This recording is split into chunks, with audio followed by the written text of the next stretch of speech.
Here now to react is Karl Rove, former senior advisor to President George W. Bush. He is also a Fox News contributor. Putting this smack talk aside, how prepared do you think that the president's team is, and is their approach maybe one of the reasons why this meeting is coming off? I mean, if you think of maybe other attempts in the past, folks might have overthought, over-debated, and over-prepared themselves right out of actually having a meeting. What do you think? Well, I think the meeting is coming about because President Trump has built upon the sanctions put in place by his predecessors. He's ratcheted up to an all-time level, and they have, long ago, we sanctioned companies that were doing business with North Korea. Then we sanctioned companies that were doing business with companies that were doing business with North Korea.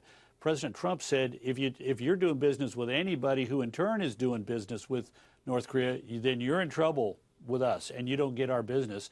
And that carried it up to a level that made it really difficult for North Korea to avoid the power of these sanctions. That's why they're coming to the table. So when you go there, number one is don't wing it, because those North Koreans are going to come in with an explicit set of agenda to attempt to reach their strategic goal, which is to get international recognition and a weakening of the sanctions. So don't be winging it when you walk in there, because they're going to have a game plan. They're playing three-dimensional chess.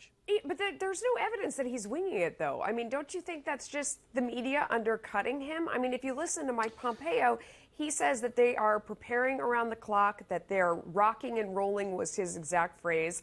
I mean, they're not novices at this. Well, but you're right. Pompeo and Bolton have been very explicit about the amount of activity that has been going into preparing for it, and good for them, because, look, there are lots of pitfalls.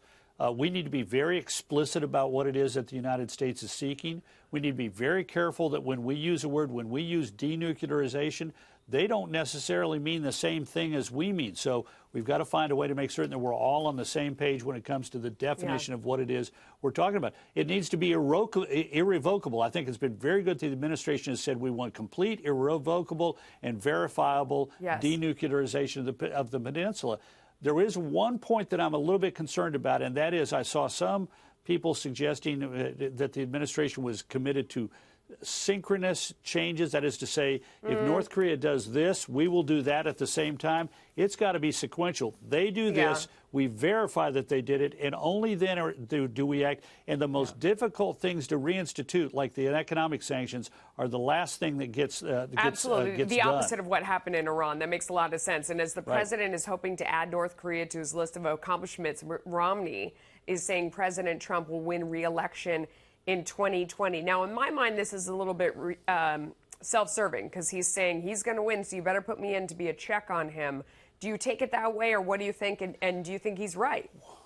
Well, I think it's a little premature, but for a different reason. I think he's got it facing a primary in Utah, and he wants to make certain that he does everything he can to win big. Look, what he said was the economy will be great, and Trump and the Democrats will nominate a left-winger, and Trump will win big. I think if those conditions exist, then President Trump can win re-election. But look, we have 2.5 years to go before the presidential election, 2 years and 5 months, I should say.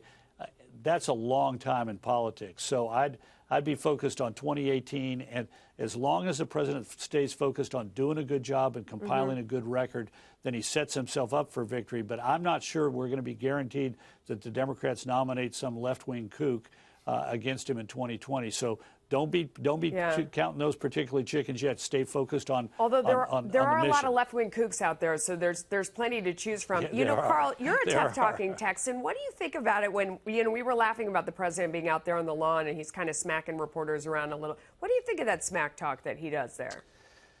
You know, a little bit of it goes a long way, and there's just a lot of it. I'd prefer that the president sort of rise above it. Look, he punches down too often, in my opinion, and reporters, when he punches down, it sort of elevates them and doesn't necessarily help him. So a little bit goes a long way.